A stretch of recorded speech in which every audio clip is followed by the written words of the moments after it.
Hello everyone and welcome to the finals of the Chessable Masters Division 1 of the losers bracket. The winner of this match will face Fabiano Caruana in the grand final of the Chessable Masters Division 1 winners bracket. So this is the Armageddon game. First two games ended in a draw, obviously, as this is Armageddon, and they were fairly equal. I don't think anyone could push for any advantage. Maybe Magnus at the end of the second game, but he gladly accepted the draw and he wanted to go into Armageddon. Now, of course, the bidding war starts and the players have to bid how much time are they willing to drop to get the black pieces in Armageddon. Because in Armageddon, if you get a draw with black, you win the game, which usually means the match. Now, Magnus pretty much always outbids everyone, but Hikaru also pretty much always outbids everyone, as both of them can play with very little time. They don't really care about that.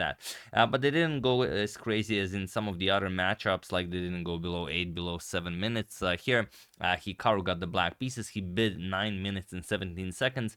I didn't catch how much Magnus bid. If anyone knows how much Magnus bid, do mention in the comment section below, as I didn't pick it up on the live stream.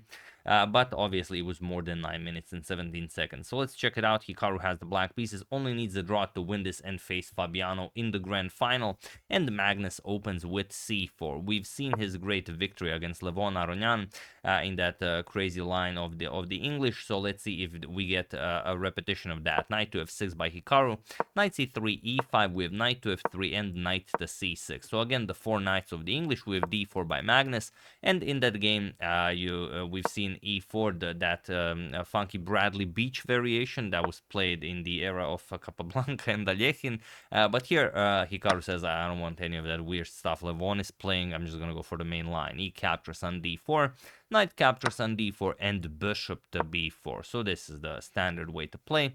And now bishop g5 is the absolute main line. Magnus goes for pawn to g3, trying to get Hikaru to think as much as possible, because Magnus did start with 15 minutes, Hikaru pretty much with 9 minutes. Okay, we have castles by Hikaru, bishop to g2, and rook to e8. All very standard moves here. Castles, and now there are some games that reach this position. Bishop captures on c3 being the most popular move. Sometimes knight captures on d4 is played.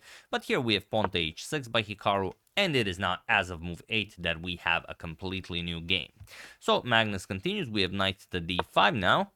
Knight captures on d5, c captures, and we have a trade on d4. Captures, attacks the bishop on b4, and now you could go back bishop to e7, but you kind of feel weird keeping your queen on d8, so could just queen to e7 by Hikaru.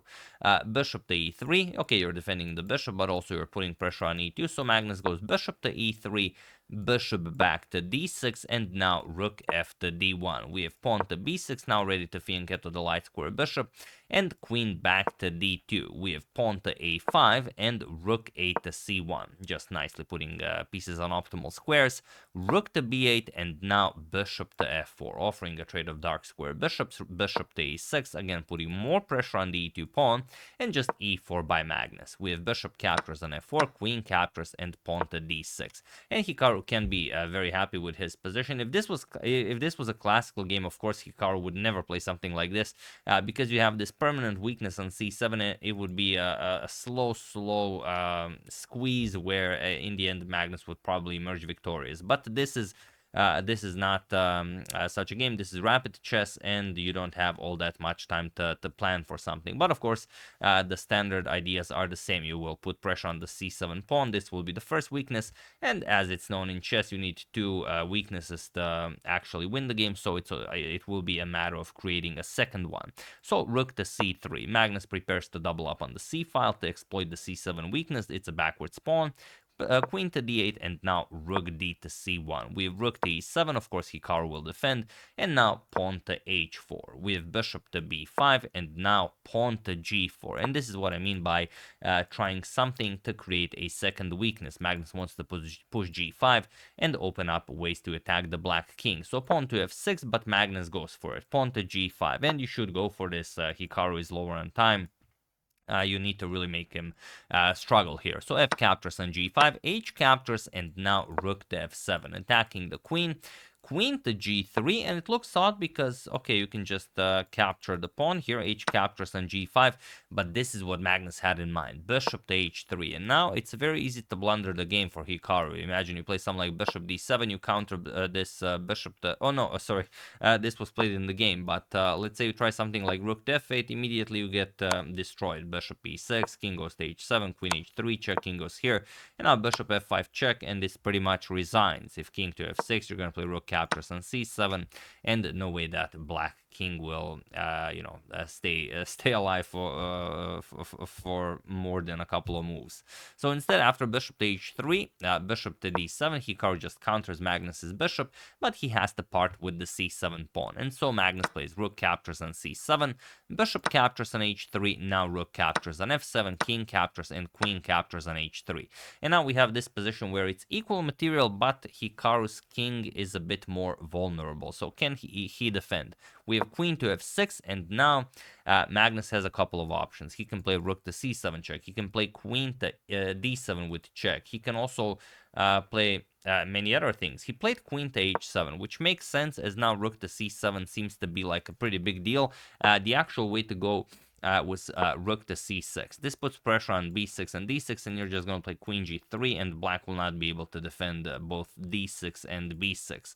But okay, it's rapid chess. Queen to h7 was played, and now Hikaru finds the only way to save the game, and that is rook to f8. Looks like a silly move, but it's interesting how David Howell mentioned it during the live coverage that in his game against Levon, Hikaru blundered a mate in 1. He played Levon played Caruana played rook to f8, and he checkmated Hikaru. It was a pretty nasty blunder, but now rook to f8 is the only move that saves the game for Hikaru.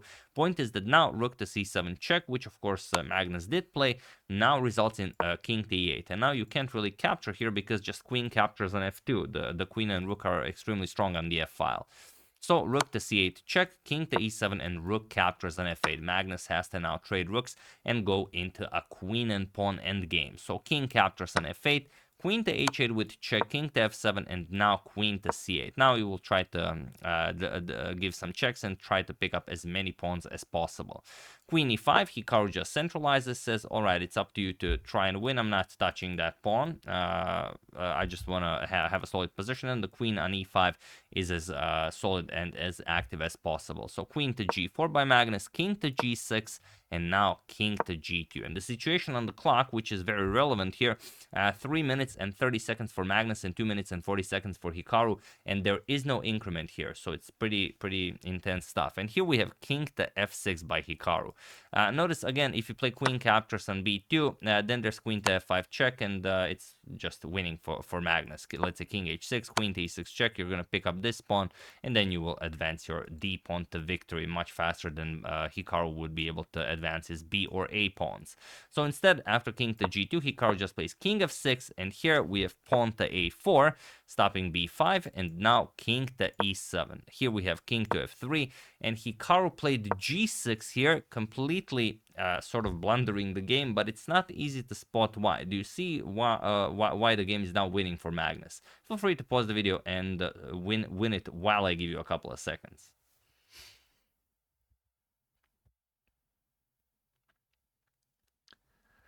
So for those of you who were able to do it, congratulations on being a true student of the endgame. And for those of you who just want to enjoy the show, it is queen to e6 with check. Not the first thing one thinks of, because it also involves sacrificing a pawn. But look at this. Queen captures, d captures, king captures, and now king to g4, and you are losing these two pawns. It doesn't really matter what you play. Even if king to e5, you have f3, so the pawn is nicely covered. You have to make a move, and this pawn falls. If you play king to f6, then white has another pawn that he can use to waste time, just pawn to b3, and now once you play another move, of course the pawn will be captured. Then this pawn falls, then you just advance this pawn to victory. It's fairly simple, but Magnus of course was not expecting such a huge blunder from Hikaru, and so he didn't think that there was something to look for, unlike you guys that of course solved this position with only a few seconds of invested time. But okay, Magnus played king to e3, and now we have queen back to f6. We have king king to d3. Hikaru will try to, Magnus will try to get his king over to the queen side to try and gobble up those pawns, and Hikaru says, nope, I'm bringing my king over there as well. Queen g3 puts pressure on the pawn here, just king to c7, we have king to c2, and now king to b7. We have king to b3, and now queen to d4. Very active square for Hikaru's queen. What can Magnus do here? Well, he will try, of course. Queen captures on d6, but now does Hikaru have some sort of a perpetual here? He plays queen d3 check, king to a2, and queen to c4 with check. Magnus plays king a3, queen to d3 check, and now pawn to b3. And now what can Hikaru play? Queen to c3 will be met with queen to c6 check, but Hikaru didn't calculate it out to see if it's a draw. But I will show it. It's very fun. If queen to c6 check, queen captures, d captures, king captures. Now let's say king to b2. You will go after d5 pawn, but white will be in time. King c3, king e5. You're gonna play pawn to f3, defend it. And now, okay, you can challenge it with the g4, f captures on g4, king captures on e4, and now you have this position that it's a dead draw, and of course, now it's easy to see why. However, Hikaru didn't want to waste too much time calculating it. He just played queen to d4, which is, in fact, the strongest objectively move recommended by the engine. And now queen to c6 with check, king to a7, and now queen to c7 with check. We have king to a8, and now queen to c1. Magnus is now hoping for a slow move by Hikaru so he can put the queen on e1 and start pushing that e pawn to victory. And he does get it. Hikaru plays pawn to g4, and now queen to e1. And look at this. The a1 square is covered, the c3 square is covered, the b4 square is covered. How do you continue this? It's not easy to pose some sort of a threat here. If you play queen to c5 check, king b2, and again no more checks, queen is covering f2, you're perfectly fine here. You're just gonna start pushing your pawn. So Hikaru tried king to b7 with pawn to e5, and now queen captures on d5. Magnus, of course, very happily gives up this pawn to continue advancing his past e pawn to victory. Queen to c5 with check, king to b2, and now queen e7. Hikaru has to block the pass pawn with the queen, but now queen to e4 with check. Queen to e5 would be even better. It's more active, and you don't need to check the black king unnecessarily, but Magnus goes for it. Queen to e4 check, king to c7, and now queen to e5 with check. We have queen to d6, and now Magnus can no longer trade. Yes, he does have a beautiful passed e pawn, but if he trades, then the black king will just gobble it up. So here you go, queen g7, king to c6, queen captures on g6, grabbing yet another pawn. Queen to e5 with check, king to a2, and now queen to e2 with check, king to a3, and now king to d6. This is how Hikaru nicely positions the king and the queen, and Magnus now has to part with his e-pawn, and he does it with a trick. Pawn to e7 with check, king captures on e7, and now one would expect many moves. You could play queen g7 check, queen to g5 check, queen captures on g6. These are all valid ideas. Queen captures on g6 in particular, as it also covers the b2 pawn. But Magnus played none of that, and here comes the big surprise. And this is why I think that after this game, queen to f6 check will be known as the Magnus, as Magnus played queen to f6 check, and Hikaru was like, what is this? What are you doing? And he played king captures on f6, and he was in this position. On move 63, that Magnus Carlsen resigned the game, as he is now down a full queen, and he will get checkmated in a few moves. So very sad way for Magnus to end the Armageddon of the finals of the losers bracket, but it just wasn't possible, I guess, to do it any other way. The tension was extremely high. Hikaru equalized the position. Even if Magnus was winning in maybe a few instances, it was maybe with perfect play. But this is Armageddon. Both of them were very low on time, and it was very, very hard to play that. But Hikaru persevered. He survived, and in the end, he was even treated to this beautiful queen to f6 check move. This is, I mean, you get to a point in your career where you are as strong as Hikaru, you are talented as a streamer, you've even almost won the candidates tournament in classical chess. I mean, you do everything well, and then you play a game where the world champion Magnus Carlsen plays queen to f6 check, and then you just, you question, your very existence. What is this? But it happened, he just captured it, and of course Magnus resigned. So big congratulations to Hikaru. He takes down Magnus Carlsen, and he will now be the one facing Fabiano Caruana in the grand final of the Chessable Masters Division 1 winners bracket. So yeah, that's the game. I hope you guys enjoyed it. Always, be careful of everything. I would like to thank Ravishing Reptiles YouTube, Eric Holtman, Ivan Sterling, Phil Kessler, Tax Guru, and Joshua Hadley for your contribution to my channel. Thank you a lot. I really appreciate it. As usual, you can check 2 of my previous videos here. Thank you for watching, and I will see you soon. Continuing to check up on your wonderful suggestions and whatever else happens in the chess world.